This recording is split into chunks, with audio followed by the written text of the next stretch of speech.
Glória a Deus. Eu saúdo o povo de Deus na gloriosa paz do Senhor Jesus. Amém. Estamos alegres porque até aqui nos ajudou o Senhor. Abramos as nossas Bíblias, já que estamos sobre os pés. Livro de Esther. Aleluia. Livro de Esther, um livro pequeno com poucos capítulos. Capítulo 3.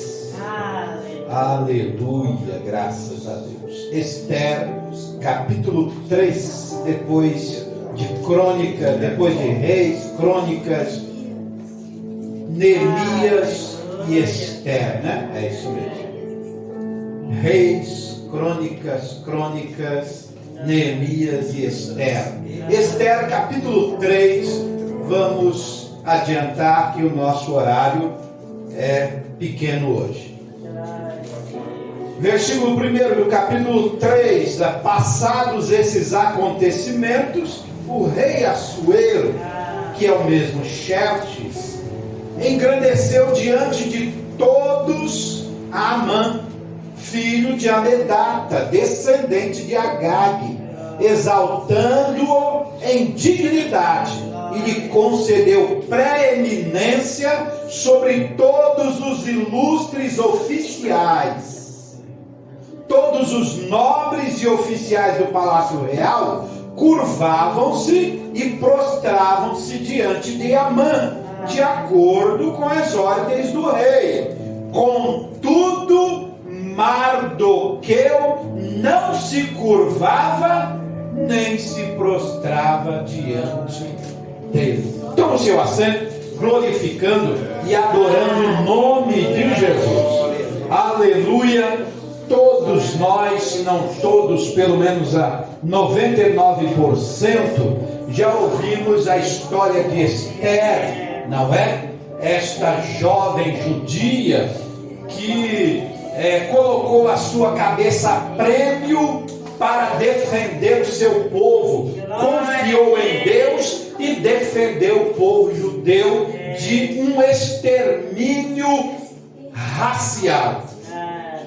Igreja do Senhor, já que conhecemos a história, nós vamos falar sobre Mardoqueu e Amã.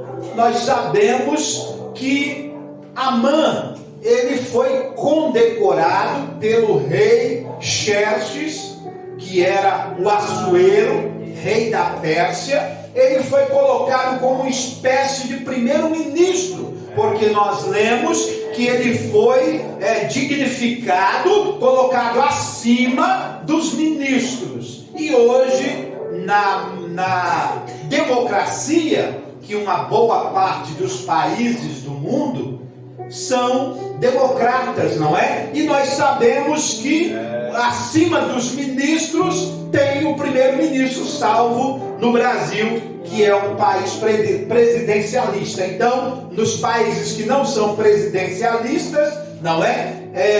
Onde os deputados, os senadores é que comandam o Congresso Nacional, então tem o primeiro-ministro, que é o ministro sobre todos os demais ministros. Então, Amã era o primeiro-ministro, e então era a ordem do rei, era a lei da Pérsia, que todos os ministros, todos os funcionários do palácio se curvassem diante de Amã. E isso era natural. Todos os oficiais do rei, quando Amã chegava, todos se curvavam. E Mardoqueu, quem era Mardoqueu? Mardoqueu era um judeu que também tinha um cargo elevado no palácio da Pérsia, não é? Então, em Suzã, que era a capital, e então este Mardoqueu, ele era importante no palácio, mas ele tinha o dever também de se curvar diante de Amã, não é? E aí fica a pergunta: por que Mardoqueu, sabendo que a cabeça corria um risco grande, não se curvar diante do primeiro-ministro da Pérsia? E Mardoqueu não estava nem aí. Quando chegava a segunda maior autoridade da Pérsia, passava entre eles, entre os oficiais do rei, todos se curvavam perante Amã, menos Mardoqueu. E aí fica-nos a curiosidade. Eu fui procurar saber por que Mardoqueu não se curvava diante de Amã. Aleluia. Vamos ver então alguns porquês. Nós temos 4 porquês que Mardoqueu não se curvava diante de Amã. O primeiro, nós descobrimos que Amã, nós lemos aqui que Amã era um amalequita, ou descendente dos amalequitas, porque era descendente de Agag. Agag era um dos reis amalequitas. Então Amã conhecia a história de Israel, que os amalequitas eram inimigos mortais dos judeus.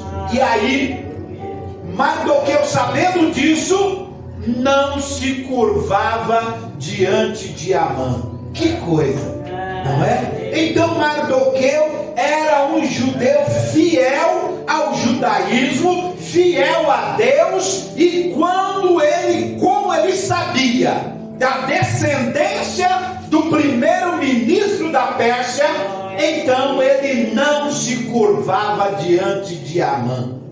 Mas entre todos os oficiais do rei, entre toda a população, todo mundo se curvava diante de Amã, somente um não se curvava. Mas será que isso traria uma preocupação tão grande ao ponto de elevar Amã um ódio mortal contra Mardoqueu? Tão somente não, contra todo o povo judeu. Então não era motivo justo, mas Amã começou, por causa da atitude de Mardoqueu, começou a odiar o povo judeu e fez aquela trama ou aquela tramóia que só não foi bem sucedida porque Deus usou Mardoqueu, usou Esther, não é? Que era rainha, glória a Deus, e então Deus deu um livramento para o povo judeu. Então, primeiro motivo, por que Mardoqueu não se curvava diante de Amã? Porque ele sabia que Amã era um amalequita, descendente dos inimigos mortais dos judeus. Segundo motivo, por que Mardoqueu não se curvava diante de Amã? Por causa do temor que Mardoqueu tinha a Deus, jamais ele se curvaria diante de um homem, mas apenas diante de Deus. Nós sabemos que os judeus até hoje, eles não se curvam diante de seres humanos, diferente dos japoneses, orientais, não é? A saudação deles é curvando a cabeça, o corpo, não é? Uma saudação comum entre aqui nós os brasileiros, pegando na mão, não é? Saudando, é a nossa saudação, não é comum, mas os judeus não se curvam diante de seres humanos. Então, por causa da fidelidade ao nosso Deus, amém? Então, segundo motivo. E um terceiro motivo, diz a história que a roupa, a veste principal ou uniforme do primeiro-ministro da Pérsia tinha a imagem de um deus que era adorado pelos persas.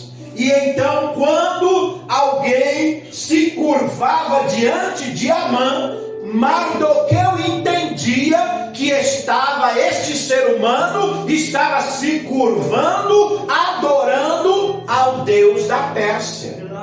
Aí, o terceiro motivo, porque o Mardoqueu não se curvava diante de Amã, porque na veste do primeiro-ministro da Pérsia, que era Amã, tinha a imagem do Deus da Pérsia. Então, quem se curvasse diante de Amã estava adorando o Deus da Pérsia. E Mardoqueu, como um bom judeu, fiel ao seu Deus, jamais se curvaria diante de um falso Deus. E a quarta explicação, por que Mardoqueu não se curvava diante de Amã?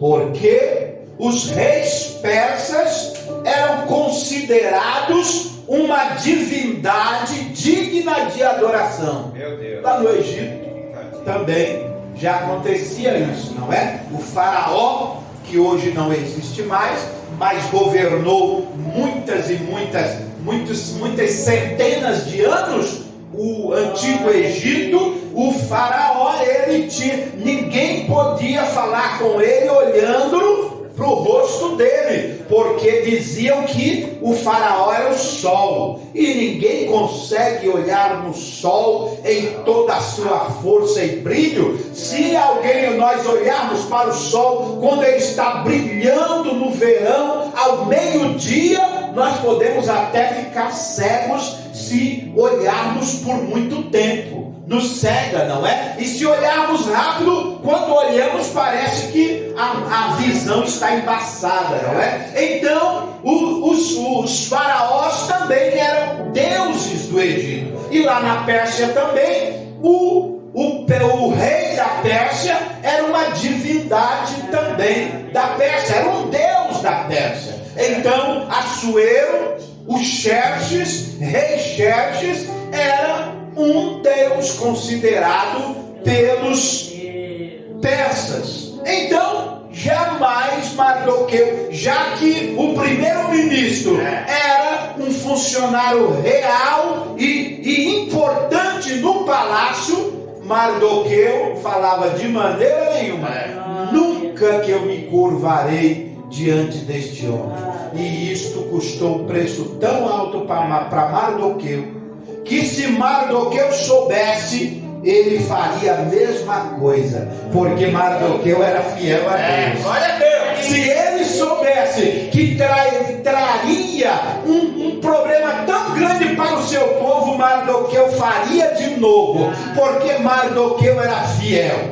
Então, o povo, Mardoqueu estava habitando na Pérsia, não era a sua terra. Amã descobriu isso. Esse estrangeiro vem para a nossa terra, vem para a nossa Pérsia e ainda não quer se curvar diante de mim, grande autoridade da Pérsia. Eu não vou apenas matá-lo, eu vou mandar exterminar toda a população judia que habita na Pérsia. Aleluia, louvado seja Deus. E nós, os crentes, nós residimos aonde? Onde nós moramos no planeta Terra é a nossa pátria? Não é a nossa pátria. O planeta Terra não é a nossa pátria. É por isso que nós também temos inimigos nesta terra. São os demônios, são as pessoas usadas pelo diabo, que não gostam do crente, porque o crente não aceita certas coisas que este mundo oferece.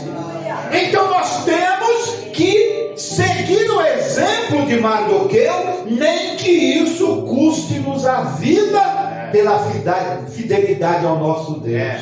Não é? Então o povo judeu quase foi exterminado, porque Mardoqueu era fiel, foi fiel ao seu Deus. E ele chamou a atenção de Esther e disse: olha, ainda que você fique aí no palácio bonitinha, achando que essa lei não vai lhe alcançar, olha, eu quero lhe dizer, faça alguma coisa. Pode chamar as suas companheiras aí do palácio, as suas presentes para jejuar comigo, porque nós aqui, o meu povo que está fora do palácio, eu já avisei, todos vão, ou todos já estão jejuando em favor desta causa. E ainda ele disse, foi bem claro e duro com a sua sobrinha, a rainha Esther, ainda que você não tenha coragem de entrar nesta luta, o nosso Deus fará por nós o milagre. E foi assim. Esther não foi covarde. Esther fez o que Deus lhe mandou fazer. E o povo de Deus, o povo de Israel, foi mais uma vez livre da morte. Que Deus nos abençoe e nos guarde em nome de Jesus. Você e eu, se